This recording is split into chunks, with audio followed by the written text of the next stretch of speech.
Okay, hello everyone, and welcome to the WASAC Annual Financial Aid Training. You are currently in the Passport to Careers update session. I just want to thank you for joining us today.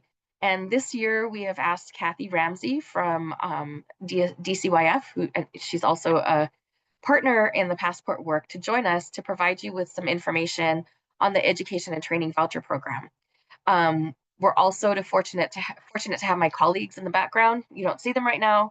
Gabi and Colleen, thank you so much for helping us monitor the Q&A tool. And I also want to, special shout out to Gabi and Colleen for helping schedule all of these trainings and helping us move together as a team on this effort. As we work through this training, I just want to let you know that there are several natural stopping points along the session that will allow me to pause and respond to the questions that you have. We'll do our best to answer all of them. I always try to do that. But in the interest of time, if we're unable to do so, we'll follow up with the person posing the question directly. So just really quick overview on Zoom. I know many of you are very familiar with how to use Zoom. Today we don't have the chat function open, but we do have the Q&A function open, and we have the react buttons open. So feel free to use those at any time. And yeah, let us know what you think as we go along. So first of all, let's practice this using the tool function, the little heart buttons and all of that stuff. Let's get an understanding of who's here with us today. So if you are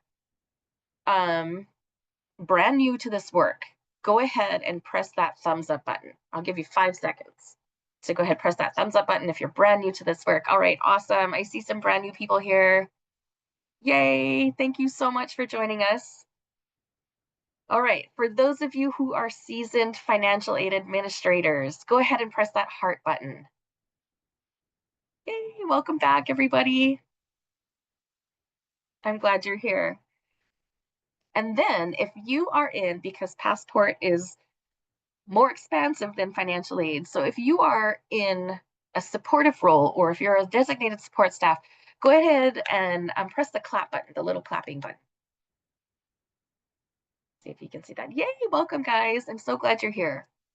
So thank you so much for sharing. We're going to go ahead and do our best to cover some basic information about the program for our new people, and then some initiatives that WASAC is working on. And then we'll cover some program specific things like how to navigate through the portal and where to find resources.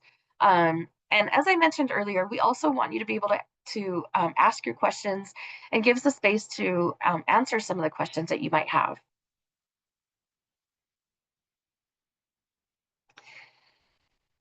So before I really jump in, I want to acknowledge that it's been tough. It's been really, really tough. The dollars are stretched thin. Staff are stretched thin. They're working really, really hard. They're doing more than they've ever done before. And we're working really hard to try to meet the needs of our students. And personally, whenever I start feeling overwhelmed by what is ahead of me and what we're trying to navigate through every single day, I try to remind myself of why I chose this career path. And I look to our students, because our students, when I do this work, I really try to put the students at the center of our center of my work. And I really care deeply about the students, and I always want to provide them with the support that they need to be successful. So that being said, I want to share some of the things that students have commented on about the college staff and about the Passport program. And these are just a handful. This is just a handful of comments that we received in the 2024 student survey. We're currently in the process of doing the 2025 survey, and I'm happy to share those comments with you as well. But as you can see, they see you, and they know that you're working hard on their behalf, and they really genuinely do appreciate you.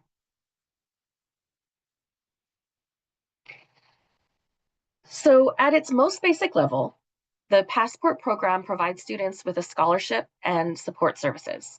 Students may choose one of 2 pathways. They can either choose to go to college, or they can participate in a registered apprenticeship or pre-apprenticeship program.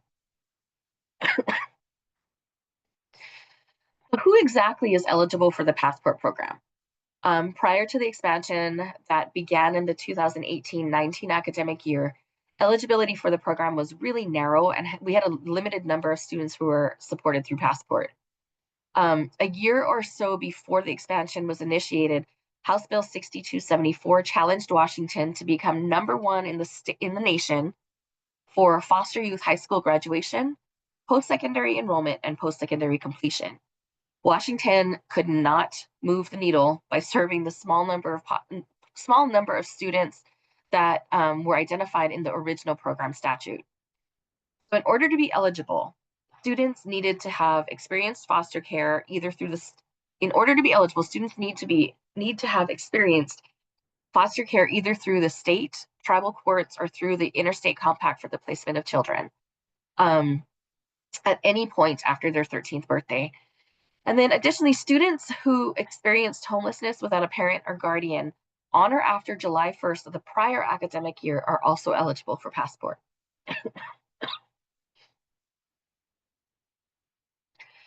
I'd shared the broadest eligibility criteria earlier, and this slide provides you a few more details around that. So for Passport to College, students must enroll prior to their 22nd birthday. And I know that there's some conflicting information. Is it age 21 or is it 22? What our policy is that a student can enroll through their 21st year up until age 22. So once they hit 22, and if they haven't enrolled, then they're no longer eligible for Passport. They must also complete their FAFSA or WASFA. And then students must attend an eligible college in Washington state. And because of our state's strict laws about the separation of church and state, students may not pursue a degree in theology. And finally, they must be a Washington state resident. And you can also see here that a young person has up to 18 quarters of eligibility of Passport. So this is one of those transition slides that I told you about. And many of you know that Passport is a multi-dimensional program that provides students with both scholarships and intensive support services. In this section, I'll be covering both that student support and some initiatives that WASAC is pursuing. Excuse me. So one of the truly unique things about the Passport program is the comprehensive nature of its services to students. It doesn't only provide a scholarship, but it also provides an avenue for student support services that are financially supported by flexible funds from the state of Washington.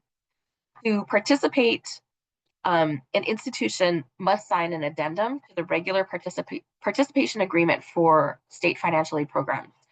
And this addendum requires that institutions develop a viable student support plan that is framed by 4 primary components. First of all, the first piece is the campus leadership commitment, naming a Passport campus leader. The person in the campus leader role might be a president or a dean or somebody in a decision-making role for the college. And then the second piece is naming a designated support staff or DSS. This is the person who will reach out to the student and provide them with support while they're attending college. And then the other piece is identifying someone in financial aid. So the Passport financial aid staff person is trained and knowledgeable about the unique financial needs of the Passport students and frequently works closely with the designated support staff to ensure that the student is receiving all of the financial aid they are eligible for. And then finally, we ask institutions to review the student financial aid, ensuring that they're receiving all of the aid that they're eligible for, and that there is a reduction on reliance in student loans. And then we also, through the Washington Passport Network, we also ask the institutions to connect with community service providers, such as the SetUp program and independent living providers that are supporting students in developing their post-secondary plans. Excuse me. The designated support staff typically works with a campus leader to help develop their student support plan annually. Student support funds are sent to the institution. Typically, it's on a quarterly basis after the close of interim reports. I'll address this a little bit later, but we're going to be doing things a little bit differently again this year, just because of budget restrictions around around the student support funds. So actually in 25-26, we're going to function very similarly to how we did it in the 24-25 academic year, and we'll process one bulk payment for the same amount that the institution received in the 23-24 academic year. So it'll be exactly how it was this year. And that'll happen probably like in November, December after the fall interim reporting is done. And then we'll do a reassessment later on in the academic year to see if we need to make some adjustments to scholarship awards or to the student support fund payments. I did want to address here some common uses of the Passport student support funds. And they include targeted services such as financial planning seminars, private study areas, and access to computer labs.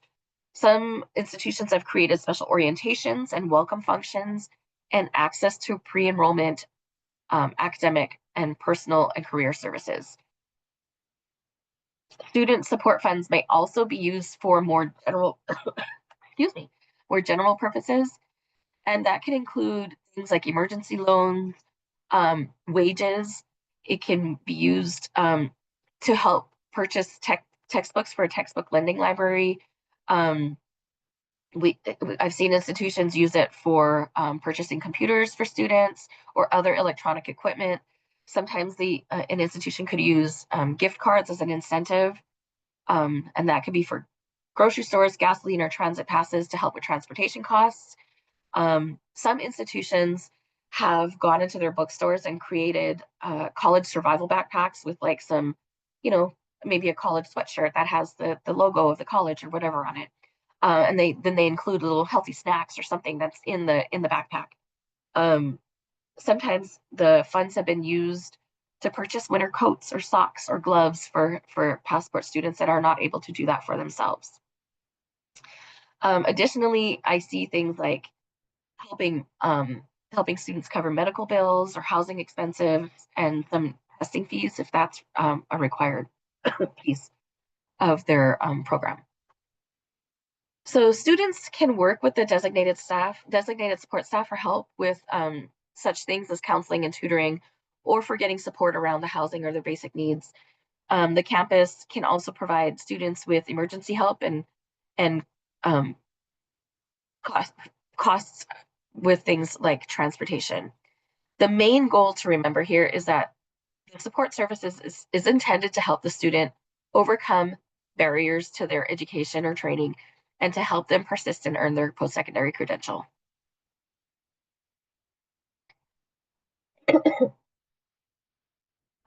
This slide just shows you the multiple sources of support for Passport students.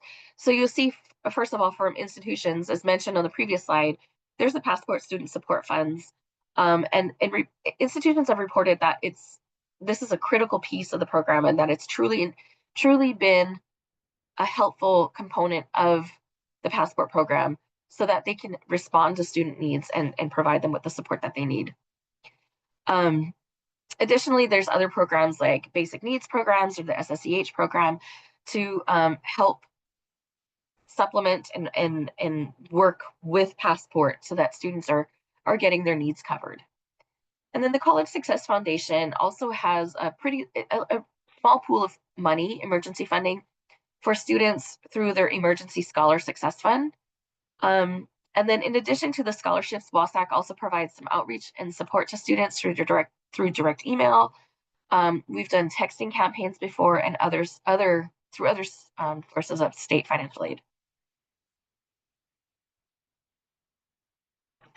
So emergency funding has been a really hot topic because of the guidance that was released by the federal government probably about a year ago. And, again, this is especially important for Passport because of the availability of student support funds that's there to help students overcome barriers.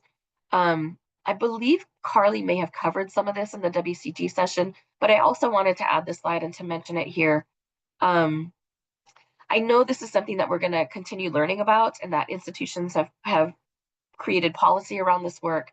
But I just again wanted to address this issue here, and continue the discussion around this work that's happening with the emergency funding. So we just wrapped up legislative session, right, for 2025. We just wrapped it up. I think we took a month to breathe for a second, and we're already working through ideas for the 2026 legislative session. So last year there was a bill floating through the legislature to restore passport scholarships to about $5,000, which is what it had been in prior years. Unfortunately, that was quite an expensive bill, and it didn't ever really gain much traction.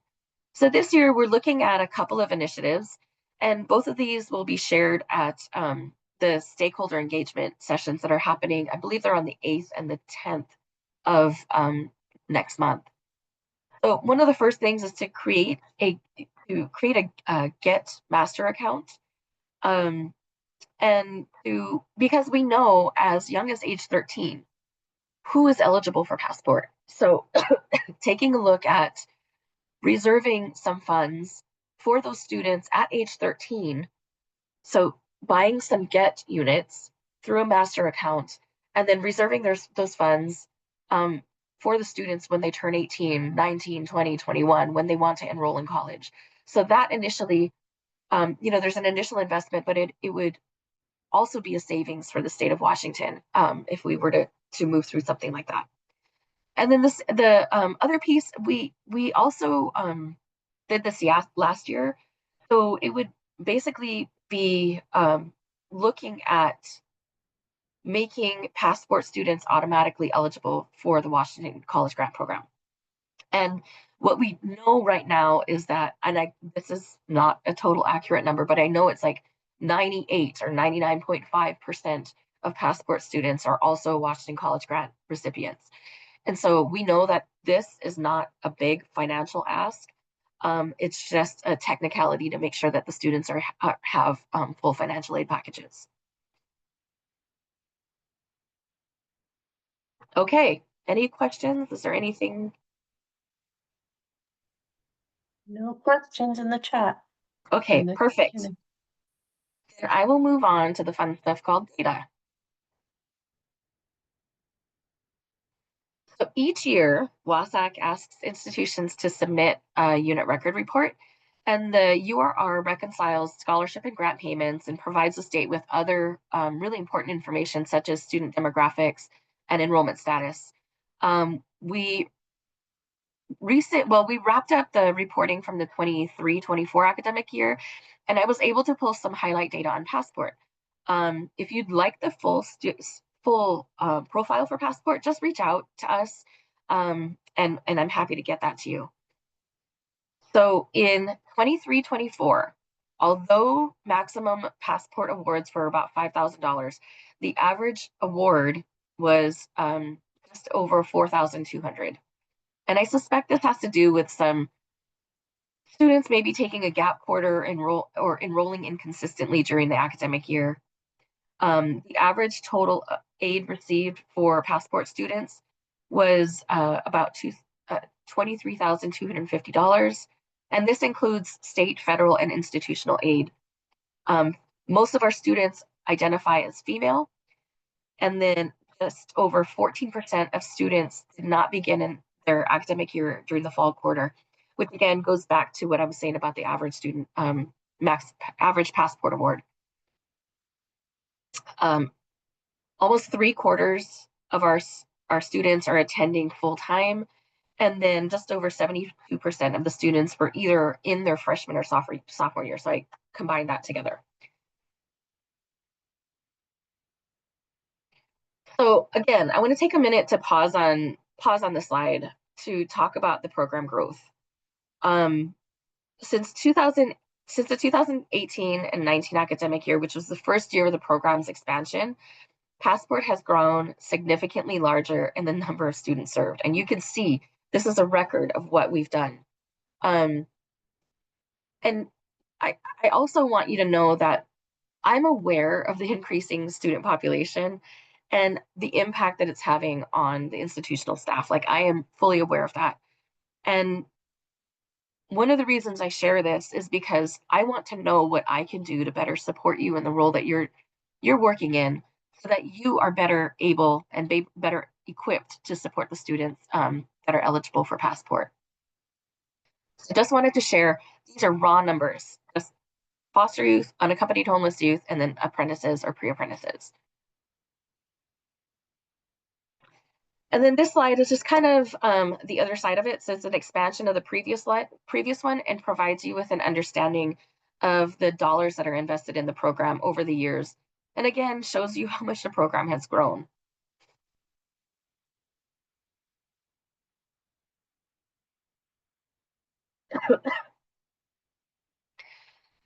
So program budget. This year, WASAC utilized some funding that was allocated to Passport through WIWA funding. And unfortunately, that extra million was not allocated for the upcoming year. So you can see here, supplemental allocation, there's a big zero there. However, we did some internal digging and looking and seeing what other sources of funding we have access to. And we will access an additional 500,000 through the State Education Trust account. And these are unallocated funds. This is kind of like a one-time thing. And in the 2025-26 academic year, Passport will have approximately 7.5 million for scholarships, support services, administration, and contracted services. Okay, you ready? There's a lot on this slide.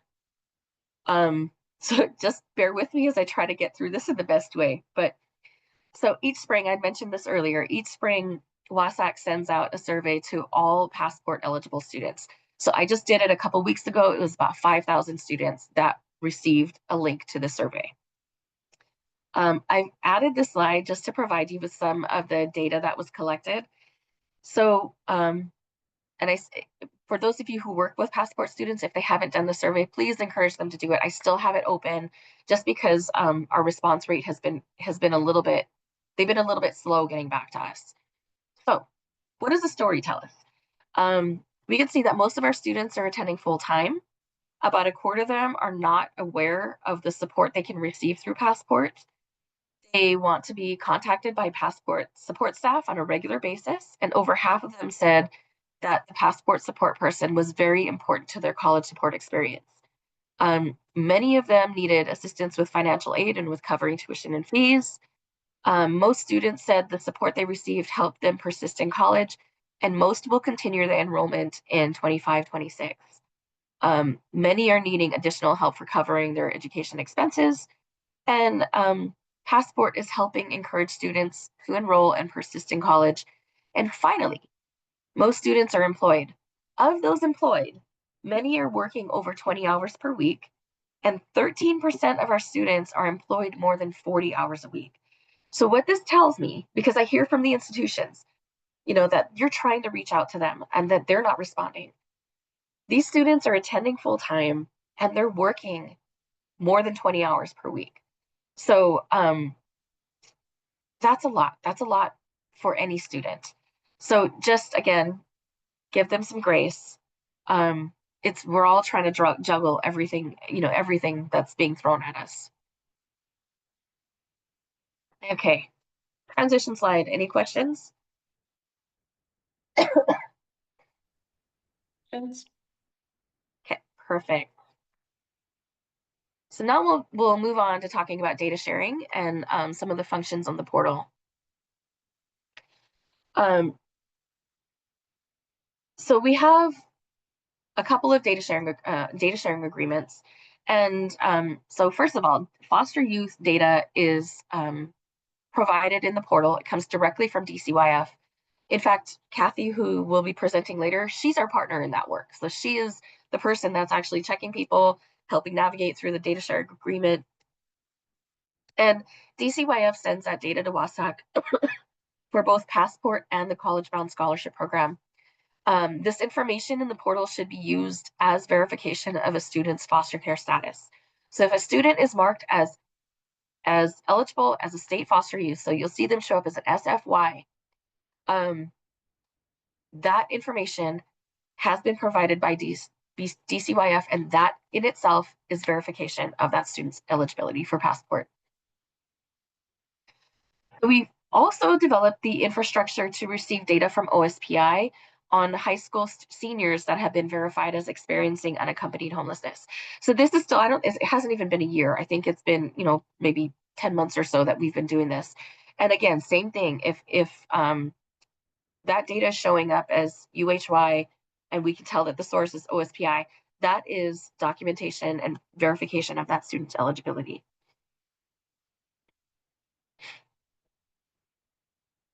We all know how important it is to protect student personally identifiable information. And this is just a reminder, if you need to email Passport staff with sensitive information, please utilize the secure messaging function on the portal. And you can see here that we've highlighted sections, and it basically shows you 1, 2, 3, 4, the steps on how to do that.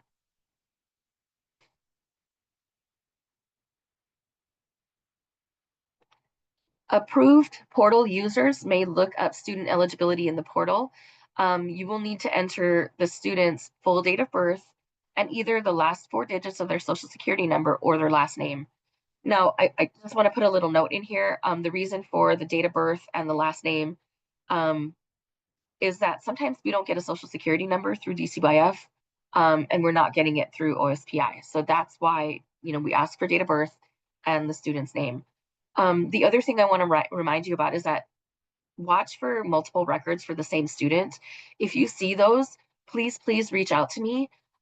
Send a message to the Passport inbox, and we can work on our side to merge those student records so that we're not having, payments posted on one and then, FAFSA on the other. We want to make sure that those fields are merged together.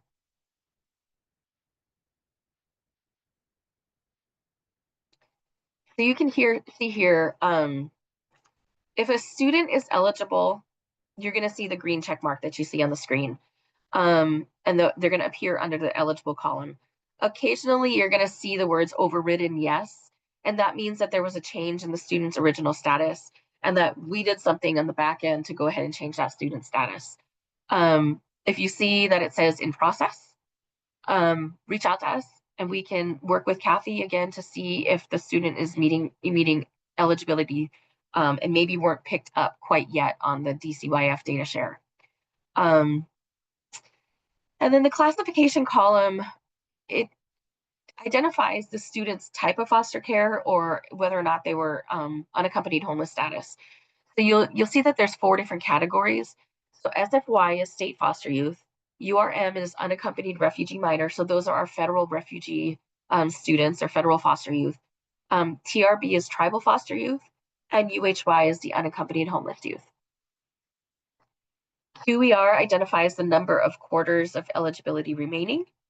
And financial aid administrators, you can also find this definition by hovering your mouse over the blue circle. There's a little eye. You can also use that to find out a little bit more information about what that field is.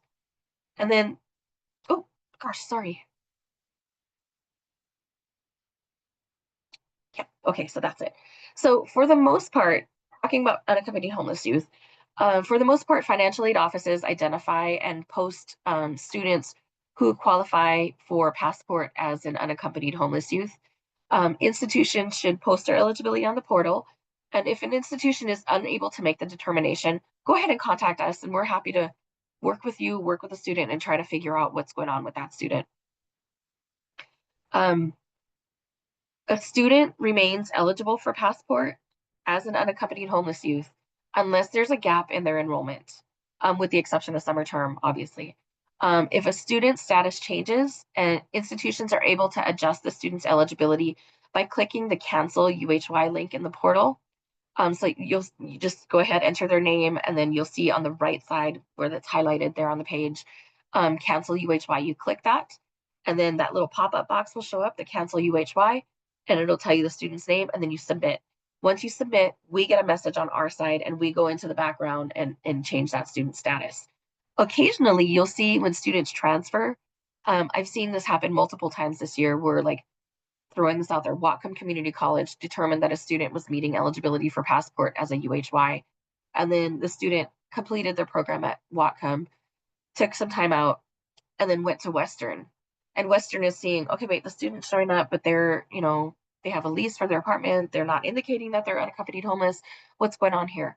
So if you run into any of those things where you're just kind of like, wait, what's happening? Reach out to us, because on the back side of the portal, we have some notes, and I can tell you, oh, that was Whatcom that identified that student as eligible. So if the student's showing up on your campus and they're no longer meeting the criteria, go ahead, let's make that change. Let's make, let's do the adjustment to their eligibility.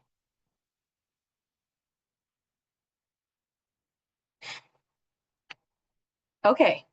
Dawn, Questions? Yes. there is a question for you.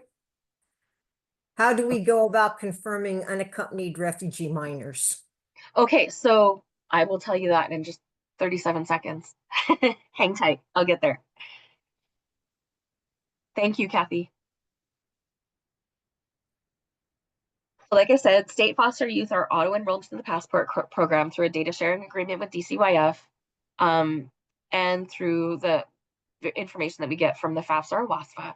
However, unaccompanied refugee minors, the federal foster youth, and young people with their foster care established through a tribal court are not automatically populated into the portal.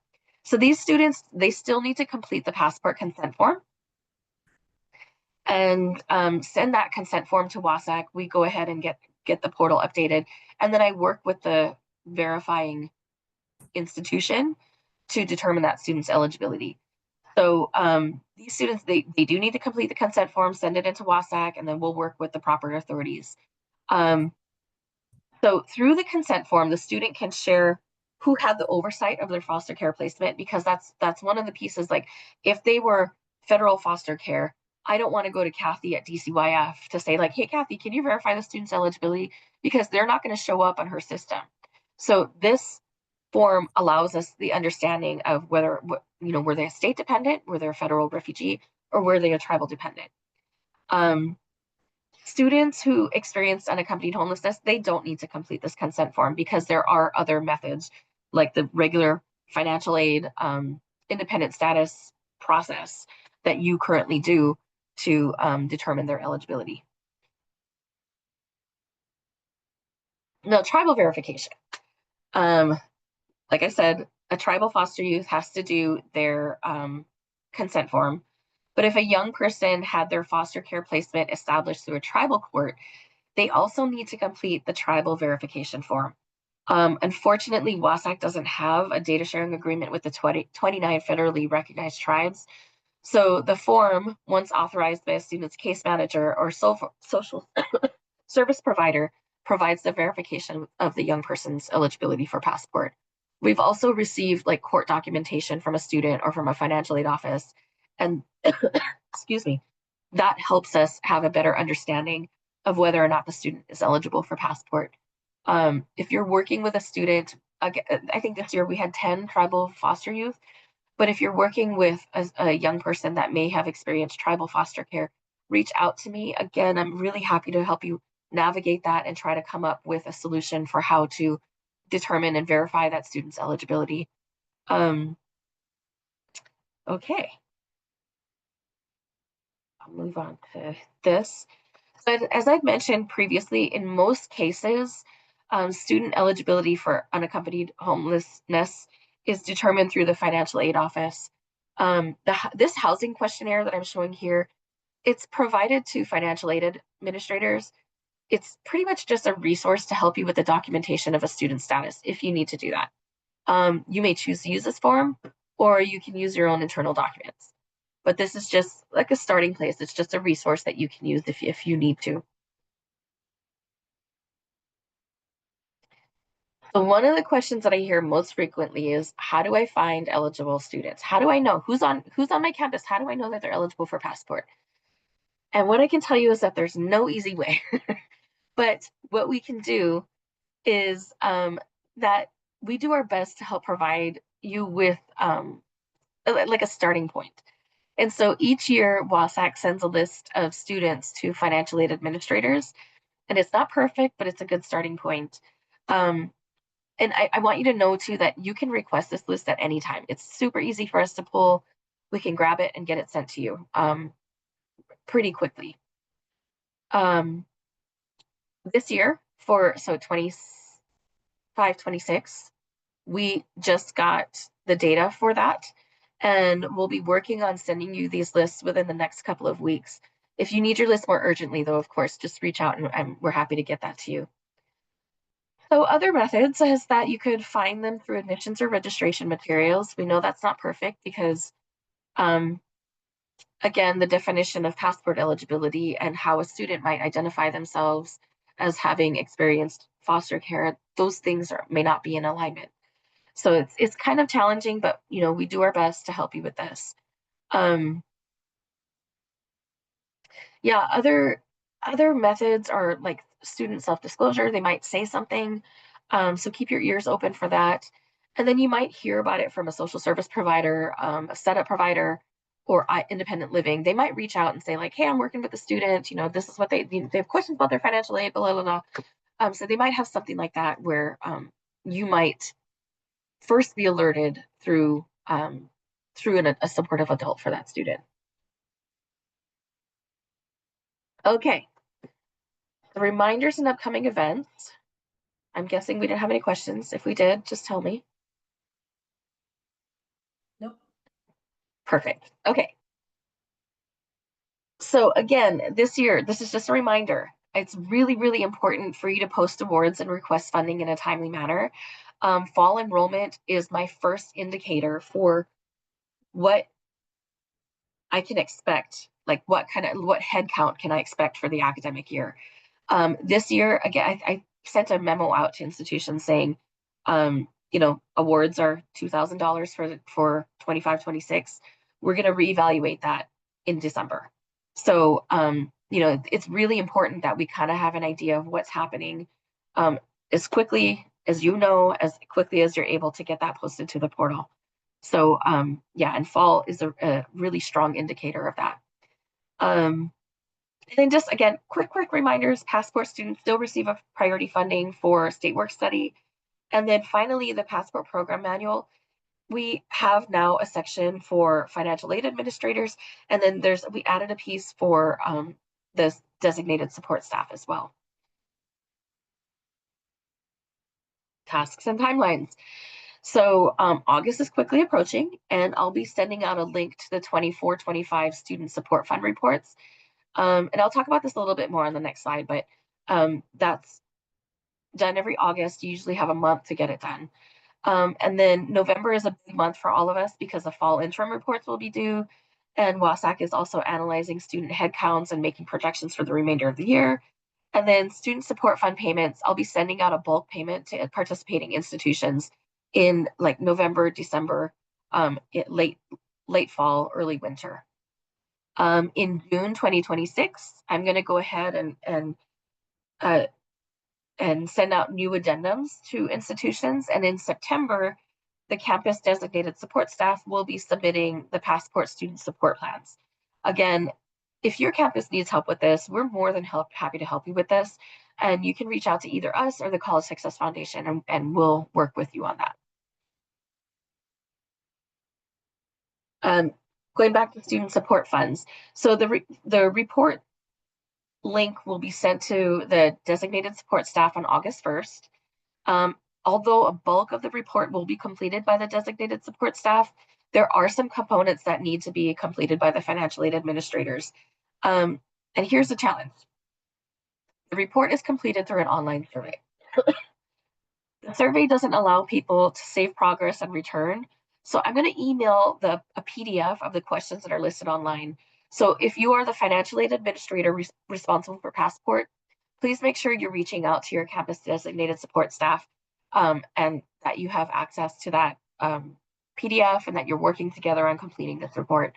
If you have any questions again, or if you'd like me to email the questions to you, just reach out to me anytime and I'm happy to do that. Okay, I'm going to go ahead and get moving on, talk about our partnerships. If you have not already accessed the WashingtonPassportNetwork.org website, I highly recommend you do it. So the website, Washington Passport Network website is intended, it was built to provide adult supporters, administrators with information they need to support Passport students. So that's essentially what that was. It also has information on our trainings. It has information on technical assistance and new staff onboarding. It has all kinds of information there. CSF does they oversee the Washington Passport Network website, and they also do project management for the Passport leadership team. So they provide support to our regional networks and offer professional development opportunities through webinars and the annual Passport conference. So there's a lot going on here, and we really truly do work very, very closely with the College Success Foundation. Yeah, okay, so I'm going to go ahead and move on. I mentioned briefly on the previous slide the Passport leadership team. So the Passport leadership team is the advisory group for the Passport program, and it's made up of representatives from institutions, social services, state agencies, and apprenticeships. We meet quarterly, and work groups meet more frequently depending on the need of the work. CSF facilitates the PLT meetings along with WASAC and 2 co-chairs. There's 3 priority areas that we focus on.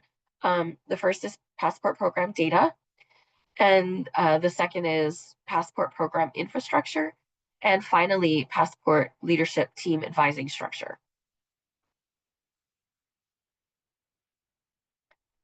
Briefly here again, Passport apprenticeships is another branch. I really didn't touch on it very much during this session because this is intended for campus staff and financial aid administrators and designated support staff. But in general, Passport to Apprenticeships, it's intended for non-campus based apprenticeship programs, and it assists students with participating in registered apprenticeship or pre-apprenticeship programs. And it covers things like tuition fees, work clothes, rain gear, boots, and occupation-related tools. And then the setup program. The setup provides foster youth and unaccompanied homeless youth with making the transition from high school to college, career, or service. There are currently 5 providers throughout the state of Washington, and they serve just under 300 students per year. Setup providers help students with things like admissions applications, FAFSA completion, career interest inventories, and maybe even sometimes getting them on campus so they can do a campus tour.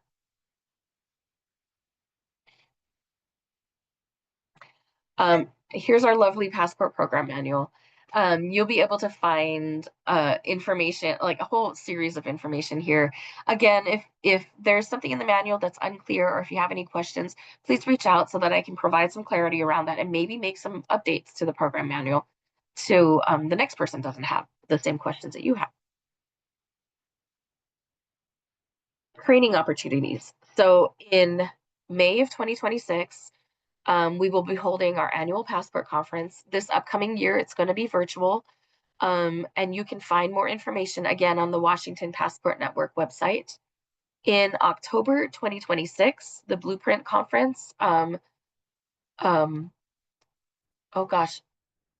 Fostering Success Program, I think, in California. They hold this every 2 years, or California College Pathway. I'm sorry, that's my bad. They hold this conference every 2 years, and it's an amazing, amazing event. It's mostly geared toward California staff, but Washington we always send a delegation. And so we have, our own group. And I think more states are starting to, catch wind of this and send their delegates as well. And then I mentioned before the webinar training series and Passport conference. You can always find information on that on the WPN website and on our YouTube channel. Program staff. So this is how you can reach us. I'm Dawn Cipriano McCafferty, and Stacia, who is brand new to Passport. She just started last week, Friday. She is our brand new Passport program coordinator, and this is how you can reach us if you have any questions.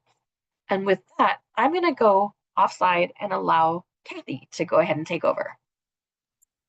All right, thanks, Dawn. So, hi everyone. I am Kathy Ramsey. I use she, her pronouns, and I am the Education and Training Voucher Program Manager. And the next slide shows my team. There we go.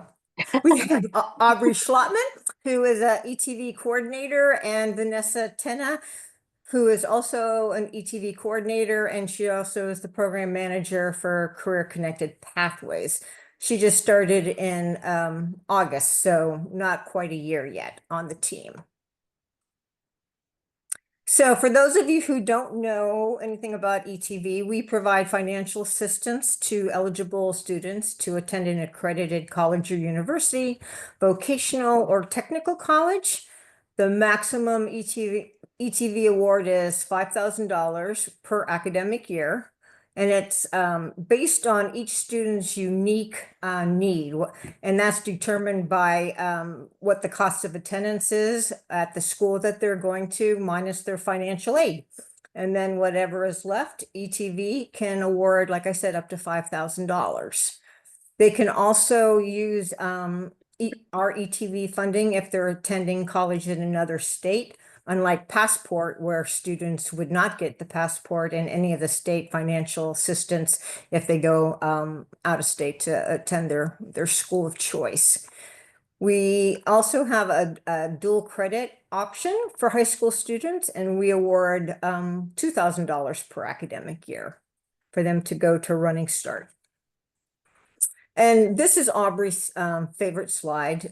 She says that ETV is the cherry on the financial aid cupcake. And what we mean by that is we're the last thing that's given out. So after all the financial aid is determined by the school, by you guys, then again, whatever is remaining, we come in and hopefully can award up to that $5,000. They have to apply for the FAFSA and get the Pell Grant. We are a federal program, so they need to get that Pell Grant. Passport, Washington College Grant, College Bound, and then the Governor's Scholarship are all things that they would be eligible to either apply for or get to help them achieve their dreams. And we also tell them, we encourage them to, not accept loans. We want them to leave school with as little debt as possible. And then if they need to accept the loans after ETV, then obviously they need to do that. But to be eligible for our program, they have to meet at least one of the following criteria. They have to be between 15 and 20, currently involved in a dependency action in Washington State or tribal court in the care and custody of DCYF or an ICW agency, and in foster care. If a young person returns home to a parent, they are not eligible for our program. They can be 18 to 20 and have aged out of foster or tribal care. If they were in school, or I'm sorry, if they were dependent in another state, they may be eligible for our program in Washington. What we do is we ask that state that they had their dependency in for some sort of documentation that yes, they were in care, yes, they would be eligible for ETV in that state. But since they live in Washington and going to school in Washington, they're not going to be served. And once we get that, then they would be good to go with us. They can also be adopted or enter into a relative guardianship on or after age 15. What we always stress to everybody that we work with, that they have to participate, be awarded, and use funds prior to 21. And if that happens, then we can assist them up to age 26 if necessary, but not to exceed 20 quarters or 15 semesters, depending on what type of school they go to. So as I said, they have to be eligible for aid and have an unmet need. If they're not going to get the Pell Grant, then they most likely would need to do the WASFA and get funding that way. They have to take at least half-time credits and one 100 level course, and then maintain satisfactory academic progress, 2.0 GPA or higher. And we've never kicked anyone out failure to have a 2-point GPA like every quarter. We work with our students, and as long as they're not losing financial aid, then they're still good to go with us. A lot of times they might have to file an appeal or whatever, and if they did lose financial financial aid, but once they get it back, then they're good to go with ETV. Important dates that you guys know, the first one probably October 1st, the FAFSA is going to be opening up for the 26-27 academic year. Our application goes live every January 1st. We accept them year round. And we have a priority deadline of April 30th, but we still take them all year. So if you're working with a student and if you mention ETV and they go, I've never applied, send them our way, because we want to help every student we can if they're eligible for the program. And then you can see where the applications are on the ETV website. Or you can also just email me and I can send it to you. Just a little thing about Running Start. Like I said, we award $2,000. They can use it for books, supplies, school fees, transportation, parking passes. If they use a car to get to and from, any gas and car repairs. This is really a good way for them to meet that age 21 deadline. If we can get them funds at 17 or whatever, 16, then we don't have to worry about them missing the deadline. They have to have a statewide vendor account, as do all our students, because the funds come either check in the mail or direct deposit. The funds for either program, they go directly to the young person. And then it's their responsibility to pay the bills or use the funds as they sit on their spending plan. And I like to put this slide in just because we're more than just an ATM machine for our kids. We really try to have connections with them. So some of the things that we do, we offer office hours. In fact, we're having one today where we're having a guest speaker come in and talk about resume building and how to improve your credit score, or how to, those type of things. We also do check-ins with them. We do virtual one-on-one meetings with them if they need it. We make college visits, and that's where we connect with DSSs on campus to say, hey, we'd like to come out and hopefully see some of our kids there. We send them holiday cards just to let them know that we're thinking of them. We also send a student survey out, and we do that in April, and that's how we've improved our program based on feedback from them. So we take it really seriously, like Dawn was saying they do with their survey as well.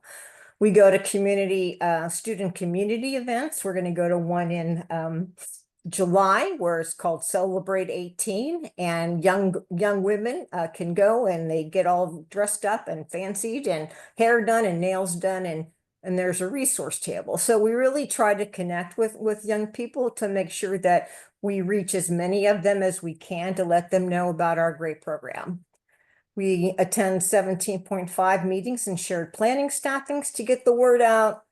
I just came back. I've done 4 high school graduation events, meeting kids who've already signed up for our program or giving applications to those that we haven't received yet. We do K-12 and EFC student outreach. And then we just share advocacy opportunities and then basic needs resources, because a lot of our students struggle with housing, food insecurity, those type of things. So we want to make sure that we know what's going on in the communities. Obviously, they're all over the place, so we don't know everything, but we know enough people. We've been doing it long enough where we can reach out to whether it's a designated support staff on campus, independent living providers, those types of people. So they're a big resource and support for our young people. And then this is where you can find our brochure. And the thing on the right, it's just basically a visual about how students receive their funds. That was one of the suggestions.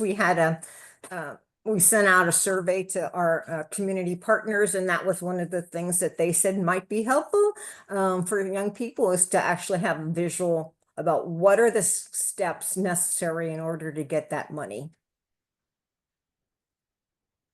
And then one of the things I kind of wanted to piggyback what Dawn was saying is that if you have any questions about whether a student is eligible, please, reach out. I get emails from Dawn that Dawn sends me directly from financial aid folks in schools, designated support staff.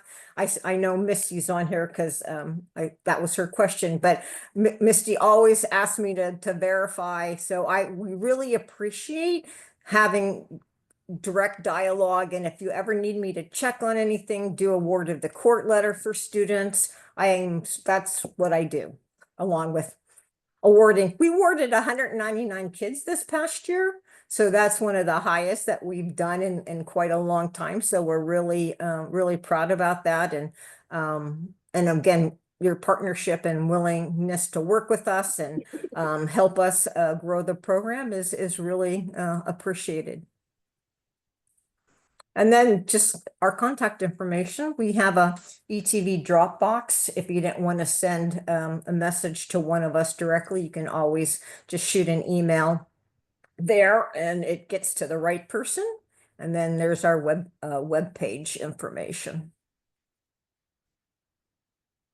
Okay, Kathy, thank you so much. I appreciate it. I'm sure our team appreciates it as well, because it's always good to get more information about what is available to students and the resources that are there for them.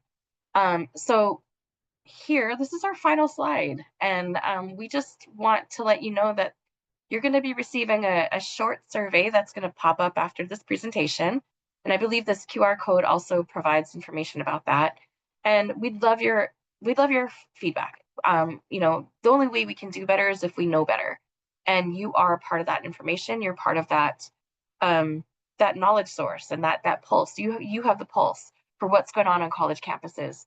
And I always appreciate when you reach out to me or have a question or a suggestion. It's always a really good opportunity for further discussion. So yeah, we'd love your feedback, and I think that's it. I so appreciate all of you being here today. Take good care of yourselves. Thank you so much. Thanks, everyone.